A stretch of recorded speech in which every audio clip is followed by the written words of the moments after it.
Hi guys. All right. Today we're joined with Jeff for another episode of Graduate Journey. Hi, everyone. I'm Jay, and I'm currently a third year at Imperial College London, and I'm studying biomedical engineering here.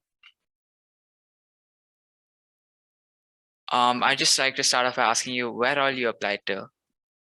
Yeah, so when I started out the application process, I was very interested in engineering from the beginning, particularly biomedical engineering. So I applied to both US and UK schools. So within the US, I applied to, the schools with strong engineering programs, like MIT, Stanford, and Johns Hopkins were my three top choices because they have excellent biomedical engineering programs and they're excellent schools as well. And beyond that, I applied to some other schools with good engineering programs like Purdue or University of Maryland, and some of the Ivy Leagues as well, so like Harvard and Yale. And so in total, I probably applied to maybe like 15 schools in the US, or 15 schools in the US. And then for all the UK schools, they just go off of one application. So you can apply to 5 at once. So in total, about 20 schools between the UK and US. And ultimately, the decision was made a bit easier because I didn't get into the quote unquote dream programs I had in the US. But Imperial College obviously has a great engineering program. And I came and visited their Department of Bioengineering and got a lovely tour by some faculty. And I really enjoyed the school and I loved being in London. So it was a great decision. Right, cool, that's great. And when you were applying, except for the fact that one application works for 5 different schools, right? So except for that, what were some of the differences in the application process between the US and the UK? Yeah, so I think the US takes a more holistic approach to admissions, in the sense that I think obviously test scores and GPA are important, but they also have essays that are more subjective, and they look at the overall profile of the candidate. And in the US applications, they didn't really have a specific section per se to talk about my research. The essay questions were a bit more subjective, like you get 50 words. So you get like 250 words to talk about what's something you enjoy doing outside of school, or, what's the time you were challenged. So the essay questions, they're definitely very interesting questions, and they learn about you as a person. But again, not quite as focused on your academics or extracurriculars or research per se. And the UK does that as well, but I think there's a bit more of an emphasis on your classes and the test scores you received. In my UK application, they had like a 2,000-word essay that was pretty dense. So in that essay, I talked about my motivations for pursuing research, and there was more of a focus basically on the type of research I did and what I learned from it and what exactly my work undertook. And in particular for the UK, you don't apply to a university, you apply to a specific course, right? So I applied for engineering at all the courses, at all the schools I had applied to in the UK. So I could really tailor my application for someone interested in engineering. Whereas with US schools, you apply to like the school itself, right? And you can't apply directly to the School of Engineering. And that's what I ended up doing for most of the US applications I filled out. Basically, in the US application, you had to highlight your full profile with extracurriculars and stuff. But in the UK, your application, you had to highlight mainly the test scores and your grades and academic performance. Is that right? Exactly. Okay. Yeah. And like in particular, they had asked questions about my research experience, and also, like, for example, for Imperial College, where I eventually ended up getting accepted, they had a few stages of interviews. So in the first stage, they had like a skills-based interview where they had academic, like a member of faculty. They would ask you some questions about your background, and they would ask you questions about, overall math and science topics that you've covered in high school to kind of get an understanding for what level you're at. And they also had an admissions exam. So for Imperial, I had to take a short, an admissions exam prior to getting that interview, and that was very different than in other U.S. schools. The U.S. schools didn't really have a academic interview per se, or a skills-based interview.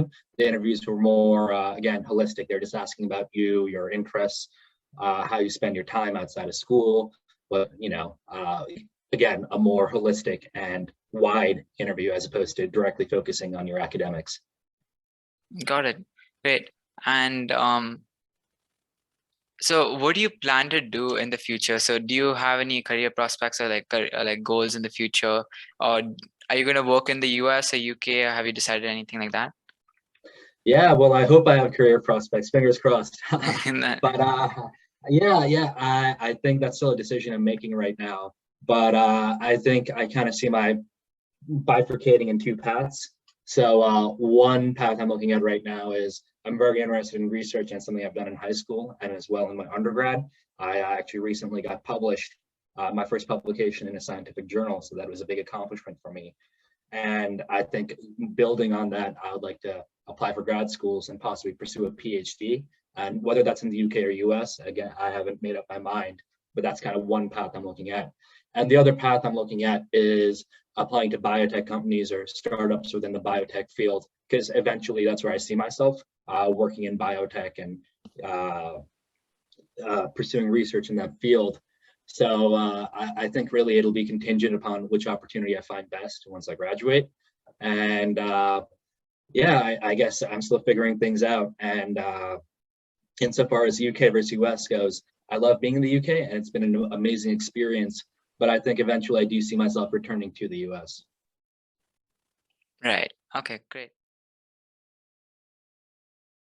Start off by asking what subjects you took in high school. Yeah, so I went to high school in the US I did most of my school, or all my schooling in the US. And I think I did a pretty varied amount of subjects. I took AP US history and AP world history, AP English, AP language arts. I forget what the exact name of the course is, but I also took all my science courses like AP chemistry, AP physics C, AP biology, and AP calculus BC. And I was also had a strong interest in languages actually. So I took AP Spanish in my junior year, and I took AP Chinese actually in my senior year. Right. Okay. So pretty wide and varied course selection.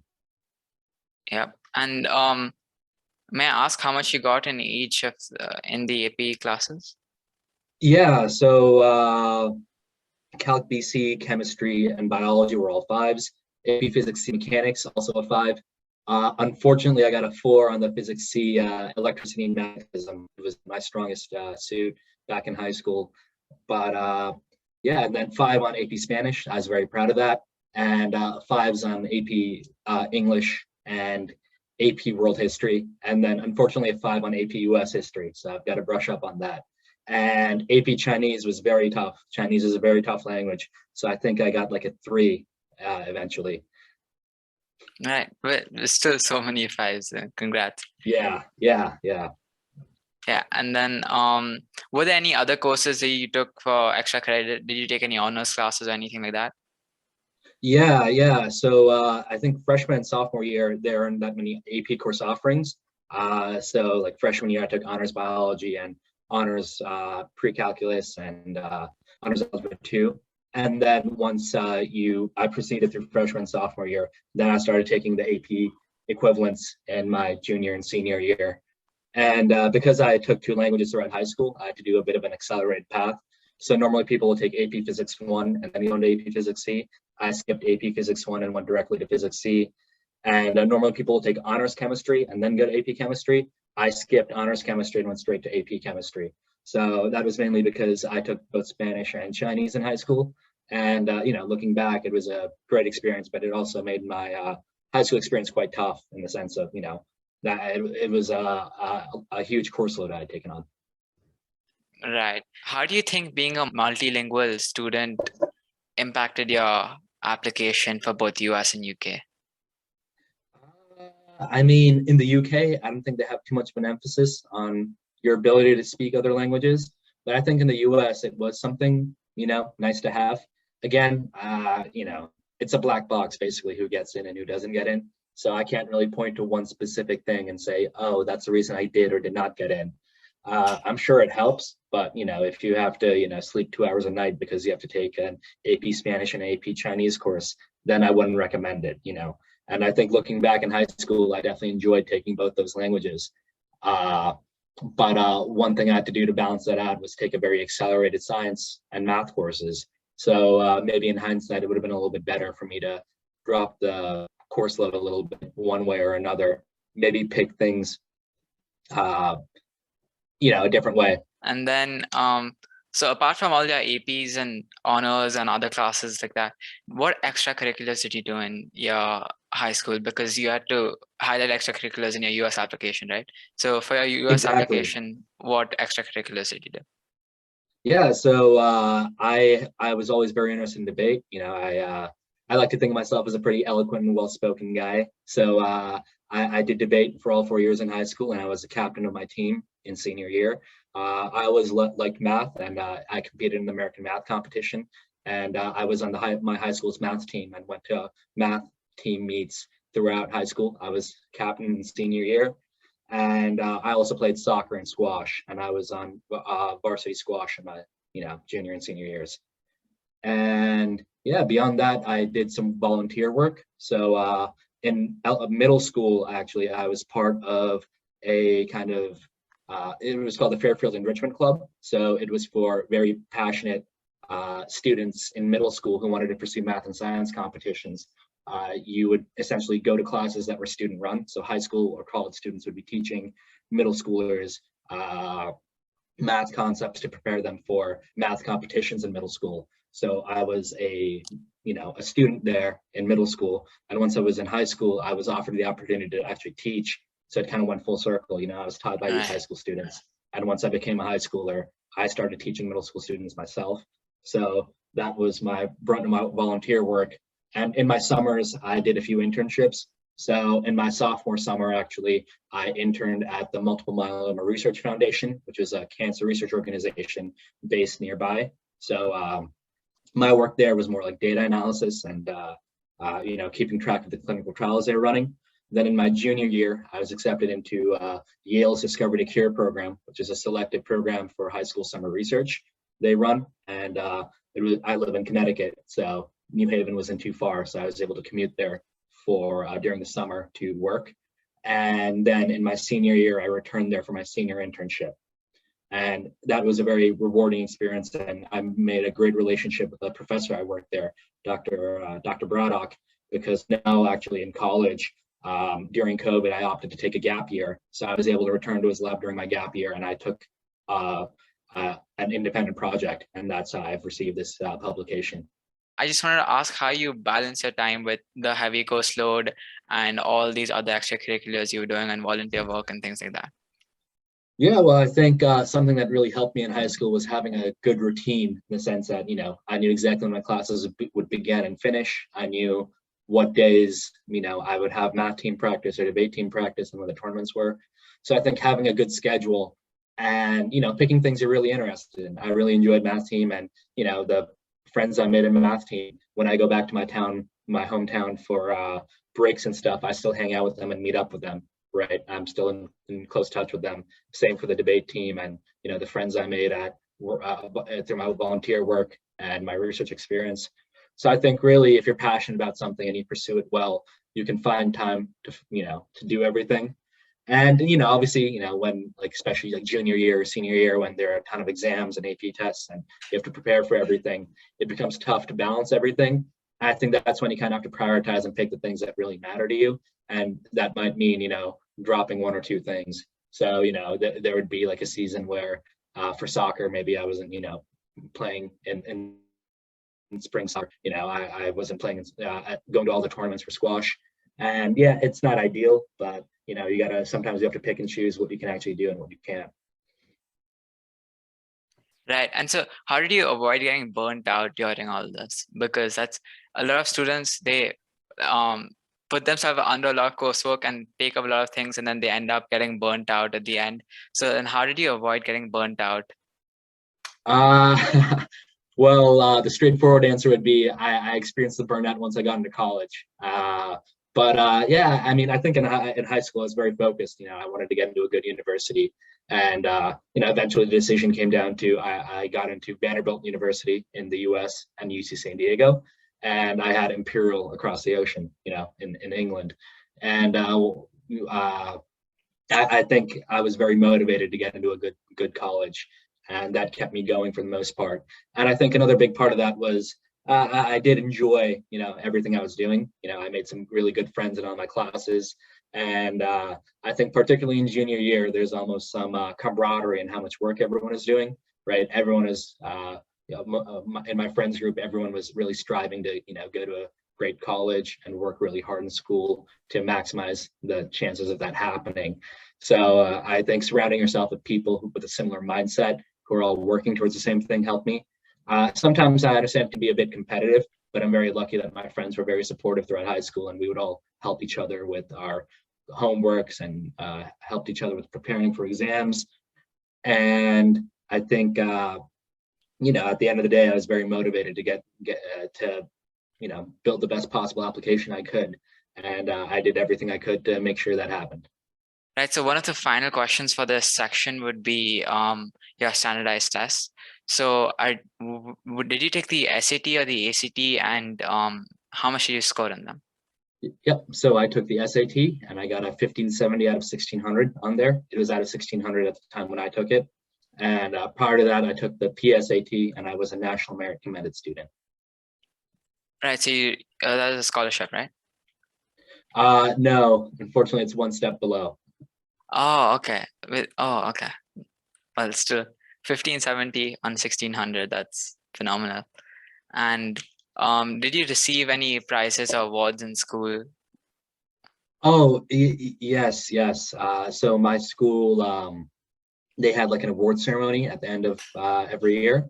So in my junior and senior years, I got awards for pursuing languages and my performance in my language courses because I had taken both Spanish and Chinese. I got an award for science for my performance in my biology class.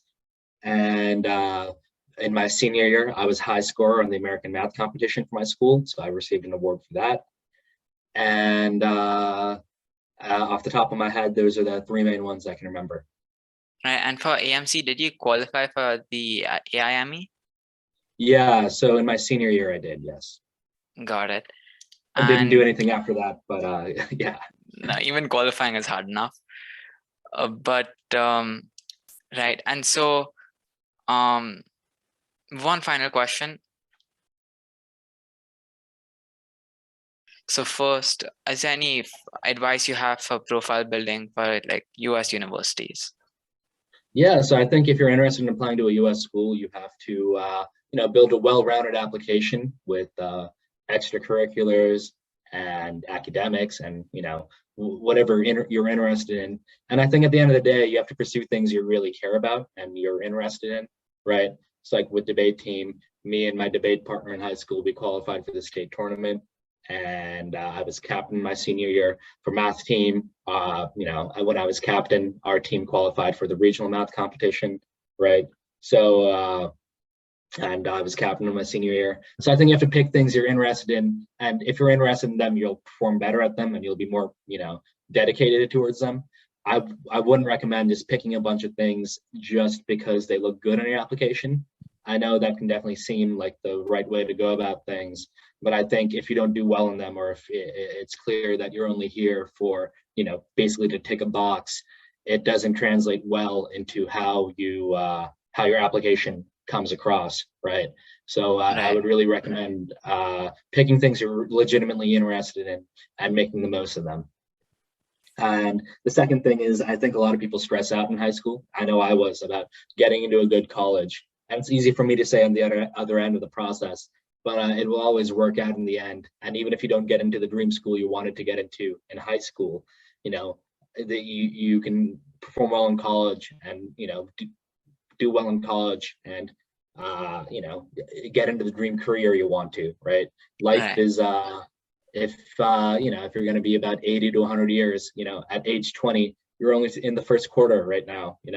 Who thinks they've lost the game in the first quarter? right?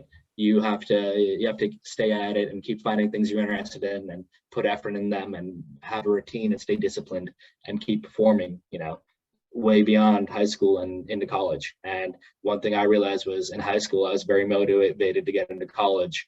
But now that I'm in college, you have to keep, if you're only thinking, a few years down the line, that's probably not enough motivation to keep you happy and satisfied for the rest of your life. You have to find things that are more meaningful and have, a deeper desire or a drive to, really pursue them. So I know it's hard to do when you're in high school and you just feel like this is your only focus, right? But once you're in college, I think it becomes a little bit easier to figure out what kind of person you are and what you want to pursue. So I guess overall the advice would be, find things you're interested and really passionate about and pursue them. And I understand finding your passion is a big task, but at least have some level of routine and discipline to keep you going day to day and keep trying out new things. Learning something you don't want to do, I would say, is almost as valuable as finding something you really want to do. Right. Great. And last question of the day. Do you have any advice for the essay and the US versus UK essay and the advice for each? Okay. Yeah. I mean, I think in the UK essay, you only have one essay you submit to all of the schools you apply to. So, you know, you have to pick a subject you're really interested in studying because you're applying for that specific course, that specific subject, and make sure your essay kind of builds a coherent profile of your academics and extracurriculars and research, or et cetera, that all builds towards that specific subject. Whereas in the US, if you're applying to the School of Arts and Sciences somewhere, you don't have to have a super coherent application in the sense that you're not applying for one specific subject. You can have a more varied application and talk about all your interests. And obviously it helps to declare something specifically or something you're super interested in. But I think the US essays, just by the way the prompts are laid out and the way they're designed, they're a bit more broad and wide. And I think for that, what really helps is, take a few days to sit down and read through the essay prompts and, don't even write anything, just, read through the prompts, think about what the question is asking and how you can best answer it. One thing I learned through the process, I attended meetings from these colleges. They have like admissions meetings where they talk about students who are looking to apply, prospective students, speaking with them and discussing how the application process works. And one thing they stressed was that these people who read your applications, they read dozens of applications a day. If you sound like every other high school student, you're not going to really stick out to them. So, really try and focus on what makes you unique as opposed to what you think, the rest of the people are doing, right? Pick things that are really unique to you and what you're truly passionate about. And I understand, again, that's hard to do in high school when you feel like your entire life is just about getting into college. But, if you start thinking about it a little bit earlier and, start developing a good profile for yourself and pursuing things you enjoy, I think it's a easier path to go down. Right. That's great. Thank you so much. Hi guys. If you'd like a one-page PDF summary of this interview with the key extracurriculars, competitions, leadership positions, classwork, and also updates on the new videos, there's a Google form link in the description. Once you fill it out, we can send it to you. Thank you.